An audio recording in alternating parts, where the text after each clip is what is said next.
बिस्मिल्लाहिर्रहमानिर्रहीम। मौजूद सामीन सामियात अस्सलामु अलैकुम वरहमतुल्लाहि वबरकातुहू।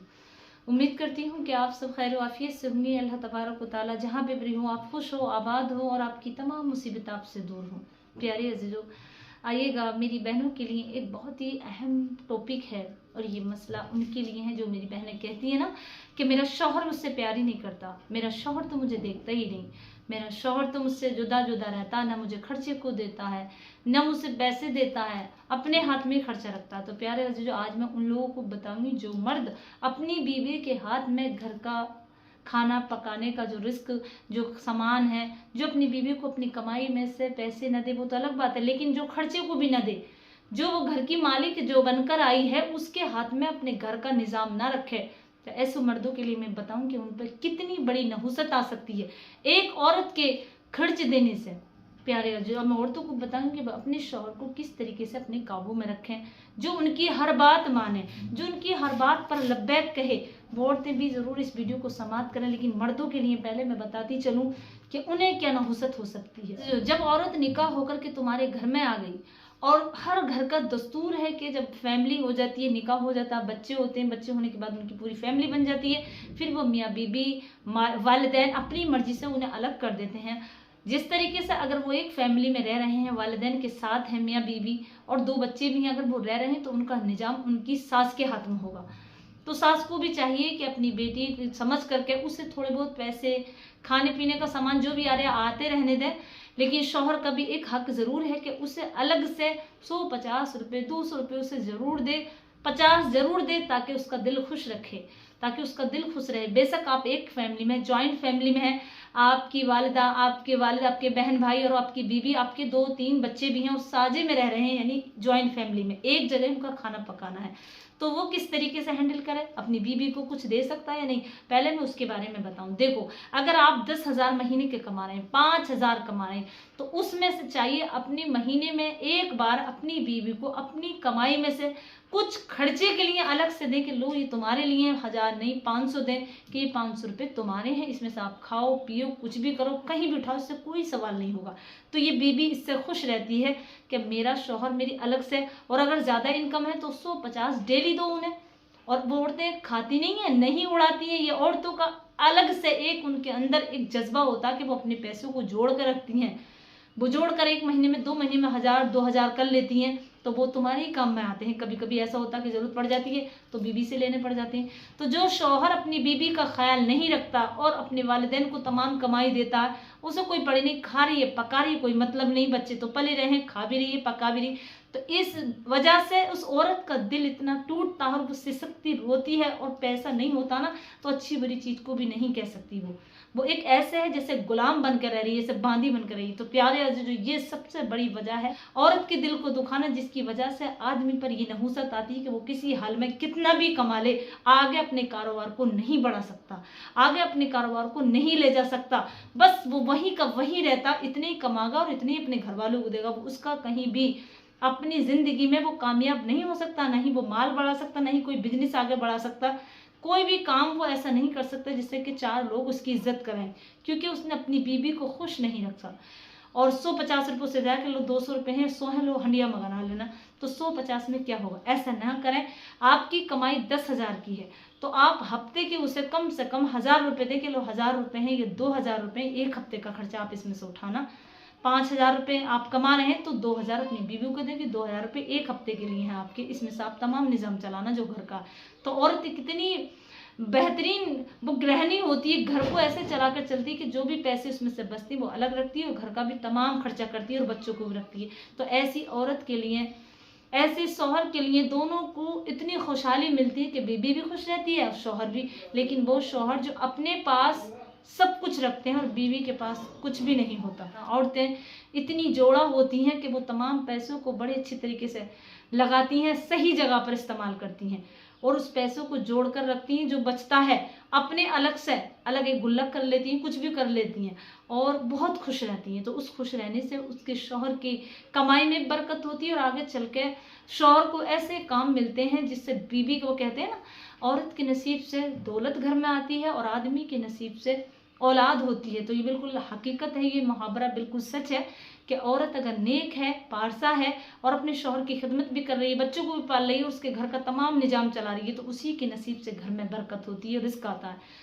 तो वो शौहर कभी कामयाब नहीं हो सकता जो अपने घर में निजाम लेकर चलता है, तमाम चीज़ों, खाने का, पकाने का, बच्चों को देने का। बस शौहर है खाने पकाने, शौहर है कमाने का मालिक, लेकिन इतने पैसे उसे जरूर दे ताकि वो खुश रहे कि लो तुम खर्चा करो और जो कमी आए तो मुझे बता देना। तो ये उसे निजाम जरूर संभालना चाहिए, औरत के हाथ में देना चाहिए। वो घर कभी भी आगे नहीं बढ़ सकता जिस घर का मालिक खुद आदमी हो, कमाने वाला वो हो, खर्च करने वाला वो हो, तो उस घर में भी बरकतें नहीं आती हैं। प्यारे अजीज, अब आइएगा औरत को किस तरीके से अपने शौहर को अपनी मुट्ठी में रखें। मैं उन औरतों को भी बताना चाहती हूँ। प्यारी अजीज, देखो, अगर शौहर तुमसे कम मोहब्बत करता है, शौहर तुमसे नज़रअंदाज करता है, तुम्हें पसंद नहीं करता, तो तुम्हें क्या चाहिए? अपनी मोहब्बत का उससे बार बार इजहार करना। अगर वो ना भी पसंद करता है, कभी कभी ऐसा होता है कि शौहर बीबी को कम पसंद करता है, जिंदगी भी गुजारते हैं लेकिन दोनों के दिल नहीं मिलते, शौहर पसंद ही नहीं करता, तो बीबी को चाहिए कि उसकी हर बात में पहल खुद करे। अगर वो एक चीज को कहे तो दो डबल उस काम को करे। अगर वो एक बार आवाज दे तो उसे 2 बार सुने। हर काम में अगर वो प्यार एक बार करे तो खुद 2 बार करे, क्योंकि मोहब्बत का इजहार बीबी को पहल करना है। आदमी को जो तैयार करती है वो औरत करती है, अपने आप को बनाए श्रृंगार रखे, अच्छे से तैयार। देखो, ये नहीं है कि आप खूबसूरत हैं, मेकअप करके आप अच्छी लगे, नहीं, अपने आप को संवार कर रखे, बालों को भी संवारे, खुद भी अच्छी तरीके से साफ सुथरी रहे, उसमें बदबू ना आए, उसके बाल बिखरे हुए ना रहे। खुद को अगर इतर है तो इतर इस्तेमाल कर ले, वरना रोजीना अपने कपड़ों का, अपने बदन का, अपनी सफाई का, जो अंदर की सफाई है औरतों की, वो बहुत ज़्यादा ख्याल रखें। चेहरे से खूबसूरती नहीं नजर आती है। आपने चेहरा खूबसूरत है, गोरा रंग है तो आप खूबसूरत है, नहीं, लेकिन आपके पास बैठे तो बदबू आ रही है, आपका अंदर का जो बातिल है वो गंदा है, साफ सुथरा नहीं है, तो ये नहीं होना चाहिए। चेहरा भले से आपका रंग सांवला, भले से आप सांवली हैं, लेकिन अपने काबू में जो रखेंगे तो वो यही तरीका है।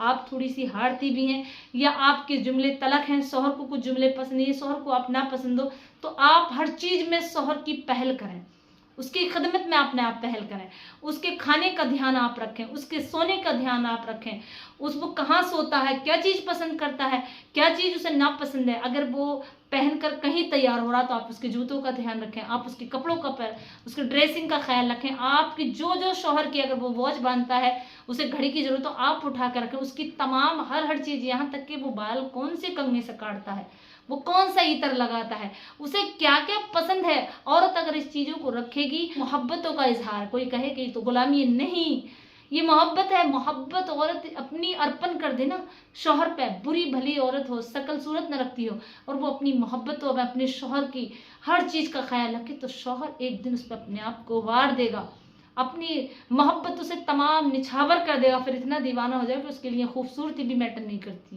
तो प्यारी अजीजों, अगर ये इस तरीके से आप अपने शौहर को रखेंगी ना, उसकी हर चीज़ का ख्याल रखना, उसके घर वालों को ख्याल रखना, जिसे वो पसंद करता हो उस चीज़ को पसंद करना।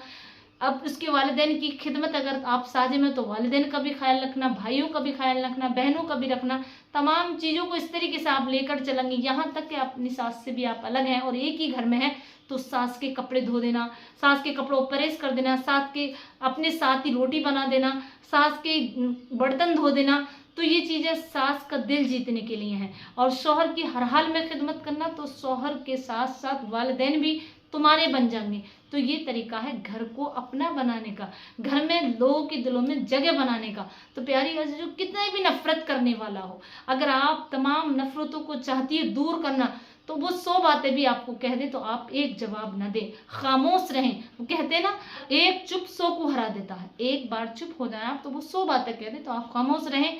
फिर वो कुछ भी कह दे तो आप समझती हैं कि एक चुप 100 को हराता है। 100 एक बार में बोला और एक खामोश रहे, कोई जवाब न दे।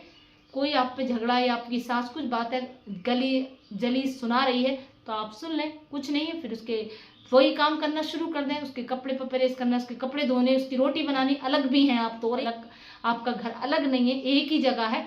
तो आप ये खिदमत सास ससुरों की ज़रूर करें, क्योंकि सास ससुरों का दिल जीतना बेटे का दिल जीतना है। और जब बेटे को पता चलेगा कि मेरी वालिदा की भी, मेरे भाइयों की भी, या मेरी माँ की भी ख्याल लगती है और मेरा भी ख्याल लगती है, फिर वो आपसे अलावा किसी को नहीं चाहेगा, आप कहीं ही बन के रहेगा और आप उस घर की एक दिन मालिक बन जाएंगी। यहाँ तक मालिक बन जाएंगे कि ज़रूरत नहीं किसी की भी। तो उम्मीद रखती हूँ कि आपको ये बातें समझ आ गई, तो आप इन बातों पर ज़रूर डट जाएं, इन बातों को प्रैक्टिकल करके देखें, इंशाल्लाह आप ज़रूर कामयाब होंगी और शोहर आपका बिल्कुल आपका ही बन जाएगा। तो उम्मीद रखती हूँ कि आप इन बातों को समझ करके इन पे ज़रूर अमल करेंगी और मुझे भी अपनी दुआ में ज़रूर याद रखेंगे। अस्सलामु अलैकुम वरहमतुल्लाहि वबरकातुहू।